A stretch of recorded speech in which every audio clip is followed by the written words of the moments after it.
যে খবরে এবার চোখ রাখবো, সাক্ষী ভোলা ঘোষকে খুনের চক, খুনের ষড়যন্ত্রে লিপ্ত থাকার অভিযোগে রাহুল শেখ নামে একজনকে গ্রেফতার করেছে পুলিশ। ঘটনার দিন ভোলা ঘোষকে অনুসরণ করেছিল এই রাহুল শেখকে গ্রেফতার করা হয়েছে।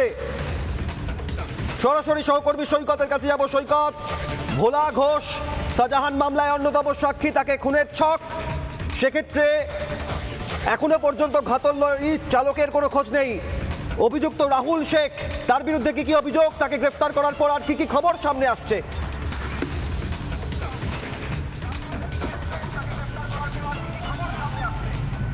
দেখো, এই ঘটনায় এখনো পর্যন্ত রাহুল শেখ নামে একজনকে গ্রেপ্তার করলো, এটাই এই ঘটনায় প্রথম গ্রেপ্তার। এই রাহুল শেখ সম্বন্ধে যেটা জানা যাচ্ছে, এর ইনভলভমেন্ট নিয়ে যেটা জানা যাচ্ছে, যে ঘটনার দিন ভোলা ঘোষ যখন সরবেরিয়ায় নিজের বাড়ি থেকে বের হয়েছিলেন, ঠিক সেই সময় ভোলা ঘোষের গাড়ির পেছনে এই রাহুল শেখ নিজের গাড়ি নিয়ে আসছিল এবং তার বাইকের পেছনে কুতুব নামে একজন ছিল।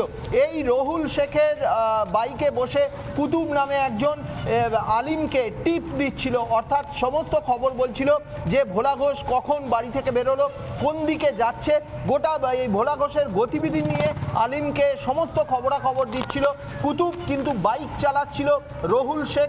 সেই বাইক আরোহী বা সেই বাইকের ড্রাইভার রাহুল শেখকে গ্রেপ্তার করেছে পুলিশ। আজকে তাকে কোর্ট প্রোডাকশন করা হবে এবং এই রাহুলকে গ্রেপ্তার করেই কুতুব শেখ এবং আলিম যে প্রাইম অ্যাকিউজ, তাদের কাছে পৌঁছানোর চেষ্টা করছে। তারা কোথায় রয়েছে জানার চেষ্টা করছে তদন্তকারী আধিকারিকরা। অবশেষে ভোলা ঘোষের ওপর যে প্রাণঘাতী বলা যায় প্রাণঘাতী দুর্ঘটনা, যে পূর্ব পরিকল্পিত দুর্ঘটনা, খুনের চক্রান্ত, দুর্ঘটনার মাধ্যমে তাকে মেরে ফেলার চক্রান্ত, সেই ঘটনায় অবশেষে 3 দিন পর রাহুল শেখ নামে একজনকে গ্রেপ্তার করলো পুলিশ।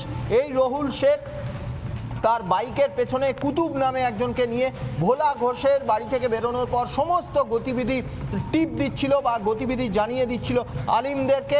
অর্থাৎ এই রাহুল শেখকে গ্রেপ্তার করলো পুলিশ। আজকে কোর্ট প্রোডাকশনে হবে, কোর্ট প্রোডাকশন করবে, কোর্ট প্রোডাকশন করে নিজেদের হেফাজতে নিয়ে কুতুব এই মুহূর্তে কোথায়, একেবারে পরবর্তী ক্ষেত্রে এই তদন্তে আর কি উঠে আসে নজর থাকবে। ধন্যবাদ সৈকতকে।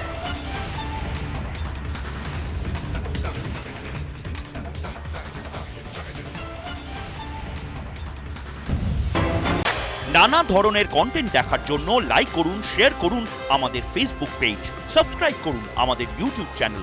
পাশাপাশি অন্যান্য ব্রেকিং নিউজের জন্য অবশ্যই চোখ রাখুন রিপাবলিক বাংলায়।